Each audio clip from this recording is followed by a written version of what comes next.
welcome back to the show. Dennis Kucinich was the youngest big city mayor in America when he was elected to lead Cleveland at the age of 31 in 1977. He served a tumultuous 2 years before allegedly running into some trouble with the city's mafia for refusing to sell Cleveland's publicly owned electric utility company. He went on to serve for 13 years as the congressman representing Ohio's 10th district and was twice a Democratic candidate for the nomination of president. Now he has a new book coming out, The Division of Light and Power, which tells the story of his stormy time as Cleveland's mayor. I'm so pleased this morning to welcome Dennis to the show. Dennis, good morning. How are you? Sophie, thank you very much. It's great to be with you. This book, The Division of Light and Power, is something I've been working on for many years. And it's a story of corporate espionage and sabotage, banco conspirators, extortion, political corruption, organized crime, and mob-directed assassination attempts all over a municipal electric system.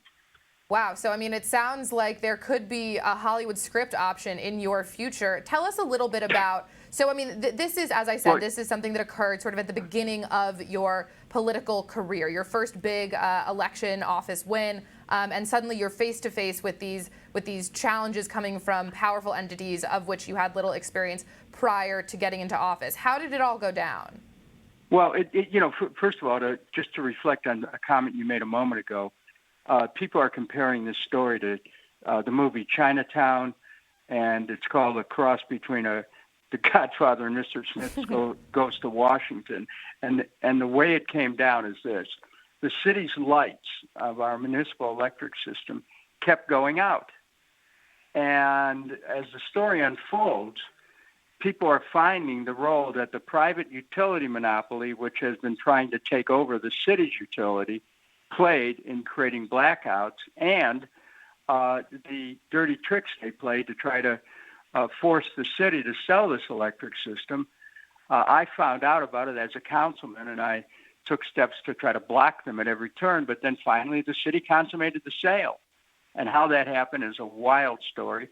So I intervene, block the sale with a petition drive, get elected mayor, but then the real part of the story starts because the minute that I start that campaign to save the system is when I suddenly become the target of an assassination attempt.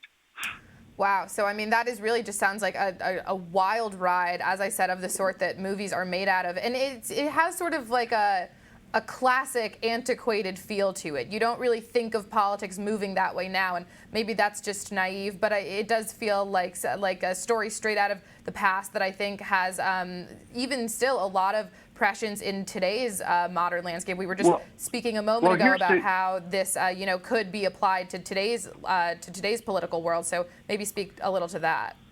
Well, the prologue of the book, I think, really sets out the relevance of this book to today. And it says people who say you can't fight City Hall don't know where it is. You have to find it before you can fight it.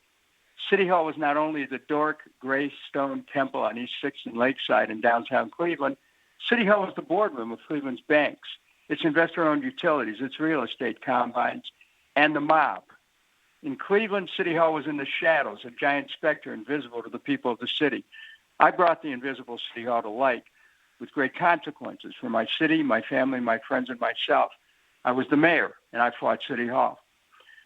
So that's the prologue of the book, and people really, in communities everywhere, really don't understand who's running things behind the scenes. And what I did was expose the system at a certain amount of cost. And, the book is not just, it is set in a period that begins in 1969 when the blackout occurs over Christmas.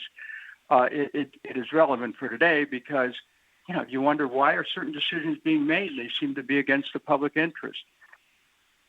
Yeah, no, I mean, that makes a lot of sense. And I mean, I think one, apt comparison is how much we see big tech companies, for instance, involved with the modern political landscape. And of course, banks are 100%. still very much part of the political landscape. And there is this sort of public-private connection that goes on sometimes behind closed doors. It feels like we're sort of moving into an era where the curtains are being raised on a lot of these connections. So I think the book is, it is a story from the past, but it is incredibly timely in that it draws these connections that are still so important for Americans in terms of understanding what is actually going on with their elected leaders, and as you say, in city halls. Would you say that that's about right?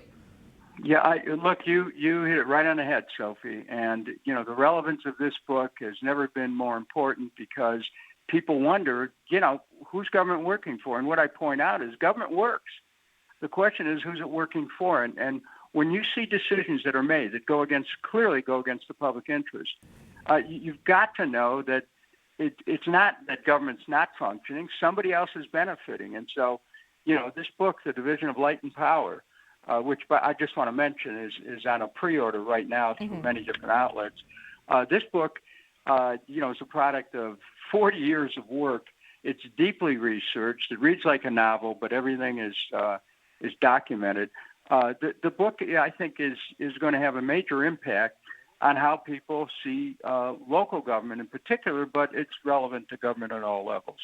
So, just to give people a little bit of a preview of the content of this book, you say that you took on, you sort of took on City Hall here, you took on the mafia, you took on these people who were literally cutting electric to your constituents, and you say that there was an assassination attempt that followed. Is this sort of, was this the type of cost that sort of sent you, I don't want to say running, but, running to D.C., trying to get out of Cleveland? What was really the personal cost of fighting these people?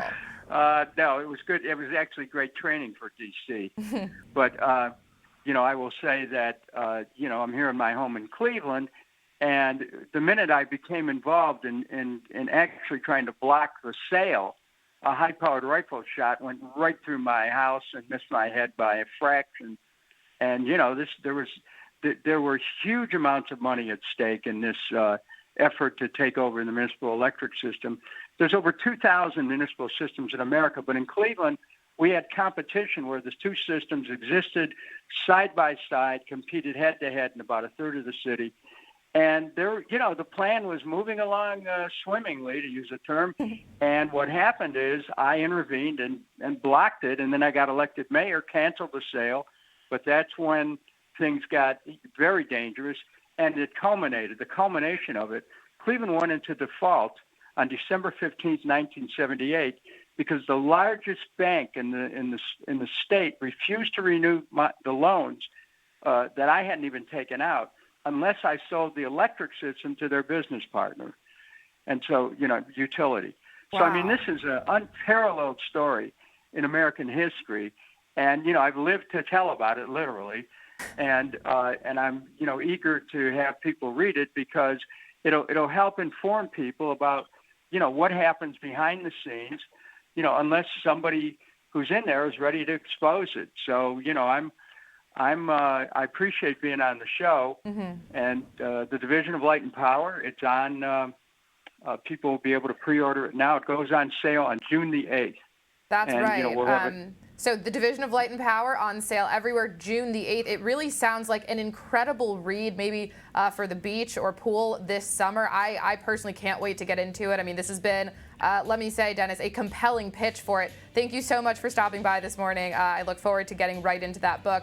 Coming up next, we'll take a deep dive into who protects the tomb of the unknown soldier at Arlington ahead of Memorial Day.